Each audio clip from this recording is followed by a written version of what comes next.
Hello friends, this is Himanshu Ranjan. Today I came up with revision lecture of government accounting and the today topic is Indian Government Accounting Standard 1 which defines guarantee given by government and disclosure requirement. Then first of all we have to discuss IGS 1 introduction.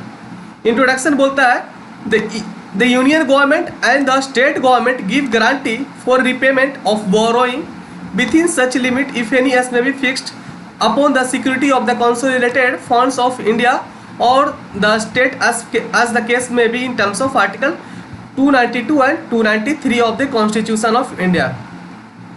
जैसे जो government है ना, central government and state government, चाहे जो union territory जो union territory में legislature होना चाहिए, तो वो गारंटी देता है. वो गारंटी किसको देता है? वो गारंटी एक कंपनी को भी दे सकता है. वो गारंटी एक फॉर्मर जो सीजनल जो लोन लेते हैं बैंक से उसको भी दे सकता है. और जो गवर्नमेंट है, सेंट्रल गवर्नमेंट, वो guarantee bank and financial institution को भी गारंटी देता है. तो first of all we have to discuss here guarantee कहाँ कहाँ देता है. Guarantee are also given by union government. कहाँ कहाँ देता है? For payment of interest on borrowing में देता है. यदि payment of their share capital, payment of minimum annual dividend. Payment of minimum annual dividend means government company को देता है. फिर payment against agreement for supply of material and equipment on credit basis. अगर कोई भी सप्लायर अगर credit basis पे अगर सप्लाई करता है तो उसको अगर पेमेंट उसको नहीं मिलता है तो गवर्नमेंट उसको रीपेमेंट करता है. फिर यहाँ पे guarantee are also given by union government to the Reserve Bank of India.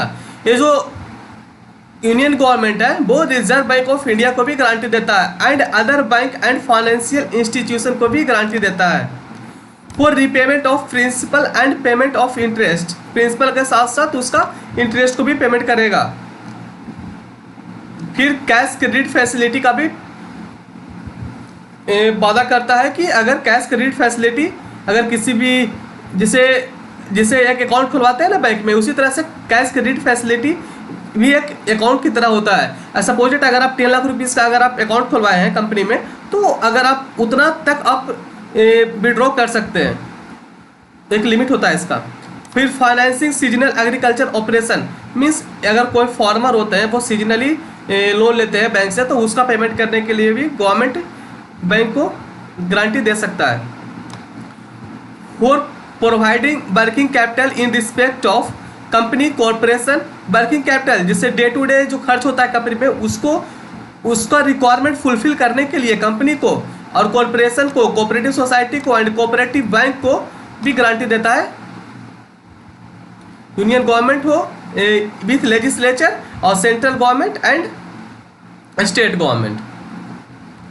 Guarantee are also given in pursuance of agreement entered into by the union government with international financial institution को भी guarantee देता है और foreign lending agency को भी देता है, foreign government को देता है, contractors and the consultant towards repayment of principal and the payment of interest and payment of commitment charges on loans. The union government also give performance guarantee for fulfillment of contract or project awarded to Indian companies in foreign countries as well as जो Indian company है वो अगर foreign में उसका कोई branch है तो उसको भी गारंटी देता है. as well as foreign company in foreign country besides counter guarantee to banks. जैसे कि फॉरेन कोई कंपनी है, उसका जो ब्रांच है वो भी फॉरेन में ही है, तो उसका भी गारंटी दे सकता है इंडियन गवर्नमेंट. फिर है further more guarantee are also given by the union government to railway को भी गारंटी देता है. Electricity board for due and punctual payment of dues and freight charges by the companies and corporation को भी guarantee देता है. फिर guarantee are also given by state government and union territory legislature. जो यूनियन टेरिटरी होगा वो तभी guarantee देगा जब खुद का वो लेजिस्लेचर होना चाहिए. जिससे कि इंडिया में कौन कौन सा ऐसा स्टेट है जिसका खुद का लेजिस्लेचर है, जैसे पौंडीचेरी हो गया, दिल्ली हो गया, तो इन लोगों के पास खुद का लेजिस्लेचर है तो वो गारंटी दे सकता है. ऐसे स्टैट्यूटरी कॉर्पोरेशन गारंटी ऐसे स्टैट्यूटरी कॉर्पोरेशन किसको देता है? गवर्नमेंट कंपनी को देगा गारंटी, और cooperative institution, financial institution, autonomous body और अथॉरिटी डिस्टिंक्ट लीगल एंटिटी, जिसका एक डिस्टिंक्ट लीगल स्पेशल एंटिटी है, उसको गारंटी दे सकता है। अब यहाँ पे हम लोग ऑब्जेक्टिव में आते हैं। Objective, the objective of this standard is to set out disclosure norms.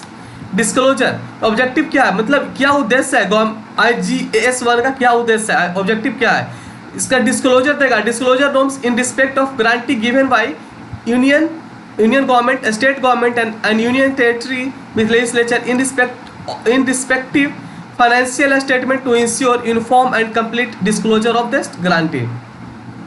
अब स्कोप देखते हैं कि IGAS-1 कहाँ अप्लीकेबल है, IGAS-1 कहाँ का अप्लीकेबल है। The scope of this IGAS-1 is applicable on the standard shall apply to preparation of the statement of guarantee. जैसे कि जो कंपनी होते हैं उनको तो फाइनेंशियल स्टेटमेंट बनाना ही पड़ता है, इसके साथ साथ उनको एक स्टेटमेंट ऑफ गारंटी भी बनाना पड़ेगा for inclusion and presentation in the financial statement. Financial statement के साथ साथ एक स्टेटमेंट ऑफ गारंटी बनाना पड़ेगा, ये स्कोप है उसका। The authority in the government which prepare the statement of guarantee, जो स्टेटमेंट ऑफ गारंटी बनाएगा for inclusion and presentation in the financial statement के साथ shall apply this standard. The accounting authority is responsible for inclusion and presentation of statement of guarantee in financial statement as provided by authority. और जो authority रहेगा वो responsible होगा कि वो statement of guarantee बनाता है कि नहीं। नेक्स्ट वन इज डिस्क्लोजर, क्या क्या डिस्क्लोजर देना पड़ेगा IGAS-1 में। The financial statement of the union government, state government और union territory with legislature shall disclose, क्या क्या डिस्क्लोज करेगा। Maximum amount for which guarantee have been given during the year, maximum कितना वो गारंटी दिया एक साल में, क्या कितना एडिशन हुआ और कितना डिलीशन हुआ, as well as guarantee outstanding during the beginning and end of the year, और कितना गारंटी बिगिनिंग में था और कितना एंड में था, एंड ऑफ द ईयर में था। Amount of guarantee invoked and discharge, कितना गारंटी इन्वोक्ड हुआ मीन्स मना कर दिया, कितना डिस्चार्ज मीन्स पेमेंट किया, एंड और not discharge during the year. Details of guarantee commission और फीस, ये भी बताएगा डिस्क्लोजर में कि कितना डिटेल देगा कि डिटेल ऑफ गारंटी कमीशन, कितना कमीशन लिया, क्योंकि देखो जो गवर्नमेंट जो गारंटी देता है तो फ्री में थोड़े नहीं देता है, वो कमीशन लेता है चाहे फीस लेता है। तो ये बोलता है कि डिटेल ऑफ गारंटी कमीशन और फीस एंड इस रियलाइजेशन, ये भी बताएगा। फिर अदर मटेरियल डिटेल कुछ भी है तो वो भी बताना पड़ेगा डिस्क्लोजर में IGAS-1 का। तो फिर बोलता है कि the financial statement of the union government, state government and the government of union territory with legislature shall disclose. Notes में क्या क्या डिस्क्लोज करेगा, यहाँ पे नोट्स में क्या क्या डिस्क्लोज करेगा बताएगा। इसमें एक limit if any fixed within which government may give guarantee, क्या लिमिट है गारंटी देने का वो नोट्स में बताएगा। Whether guarantee redemption reserve fund exist and its detail including disclosure of balance available in the funds, beginning of the year में कितना था, कितना पेमेंट किया, कितना बैलेंस अभी पड़ा है last of the end of the year में। Detail of subsisting external foreign currency guarantee in terms of Indian rupee on the date of financial statement, कितना फॉरेन करेंसी में गारंटी दिया। Detail concerning automatic debit mechanism and structure payment arrangement if any, कितना automatic debit mechanism, कितना automatic debit हुआ, कितना वो खुद से पेमेंट किया।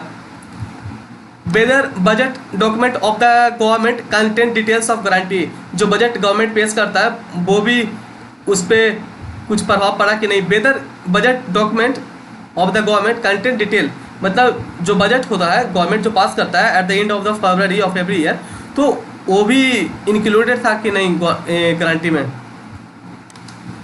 Details of the tracking units और डेजिग्नेटेड अथॉरिटी और गारंटी और अदर मटेरियल डिटेल्स। और लास्ट में हम लोग देखते हैं इफेक्टिव डेट, कब से IGAS-1 इफेक्टिव हुआ इंडिया में। The Indian government accounting standard become effective for financial statement covering period beginning on and after A1/4/2010, 1/4/2010 के बाद से IGAS-1 इंडिया में एप्लीकेबल हुआ। With for class wise disclosure in the financial statement of the union territories and the sector wise disclosure in the financial statement of the state government union territory with legislature. So friends, effective date इसका था 1/4/2010 से IGS 1 India में applicable हो गया। एक question जैसे कि IGS का क्या क्या आ सकता है, सिंपल अगर IGS 1 अगर क्वेश्चन आया तो आप इंट्रोडक्शन के साथ साथ कुछ इंट्रोडक्शन लिख दिए कि जो इंडियन गवर्नमेंट है, Indian government means central government या स्टेट गवर्नमेंट या यूनियन टेरिटरी विथ लेजिस्लेचर वो गारंटी दे सकता है, गारंटी वो कंपनी को भी दे सकता है, गारंटी वो RBI, बैंक से, फाइनेंशियल इंस्टीट्यूशन, फॉरेन एक कंट्री का कोई भी अगर कंपनी है तो उसको भी दे सकता है, या फॉरेन कोई भी फाइनेंशियल इंस्टीट्यूशन उसको भी दे सकता है, कोई फार्मर को भी दे सकता है, चाहे कोई बिजनेसमैन को भी दे सकता है। तो फिर बट कोई इंडिविजुअल का नहीं मिलेगा, जो भी मिलेगा वो फाइनेंशियल इंस्टीट्यूशन, बैंक के मतलब समझ गए। तो फिर मत कोई इंडिविजुअल नहीं होना चाहिए, जो भी होगा कोई एक इंस्टीट्यूशन ही होना चाहिए, कोई एक लीगल एंटिटी होना चाहिए, इसी ऑटोनोमस बॉडी है तो उसको भी गवर्नमेंट अकाउंटिंग जो गवर्नमेंट है वो गारंटी दे सकता है। और इसका जो इफेक्टिव डेट हुआ वो 1/4/2010 से अप्लीकेबल हो गया इंडिया में। और जैसे कि अगर सिंपल अगर क्वेश्चन आया तो थोड़ा इंट्रोडक्शन लिखने के बाद ऑब्जेक्टिव लिख दीजिए, फिर उसका स्कोप क्या था वो लिख दीजिए, और डिस्क्लोजर में 2-3 डिस्क्लोजर भी देने से काम चल जाएगा। बट अगर खाली डिस्क्लोजर पूछा एग्जाम में तो आपको तो टोटल डिस्क्लोजर जो सेट यहाँ पे लिखा हुआ है वो आपको लिखना पड़ेगा। बट अभी का सिचुएशन ऐसा है कि एग्ज़ाम इस टर्म तो ऑनलाइन होने वाला है, तो अभी कोई नहीं जानता है कि एग्ज़ाम का पैटर्न क्या होगा, बट ज़्यादा सा चांसेस है कि MCQ टाइप ही क्वेश्चन होगा। तो आपका कुछ अगर आप टोटल IGS 1 पढ़ लीजिए, उससे अगर कुछ भी अगर ऑब्जेक्टिव आता है तो पता है पूछेगा कि कौन सा IGS में कौन सा IGS में ये चीज़ अप्लीकेबल होता है। जैसे बोलेगा कि सेंट्रल गवर्नमेंट है कि सेंट्रल गवर्नमेंट है या स्टेट गवर्नमेंट है, गारंटी दिया है फाइनेंशियल इंस्टीट्यूशन को, तो कौन सा IGS अप्लीकेबल होगा इस पर, तो आप चूज़ करने का होगा तब चूज़ कर सकते हैं। और कभी इसका इफेक्टिव डेट हुआ तो IGS 1 का तो 1/4/2010 का इसका इफेक्टिव डेट है। So friends, IGS 1 is completed. If you like my lecture then please like my videos, and most important please subscribe my channel, and thank you.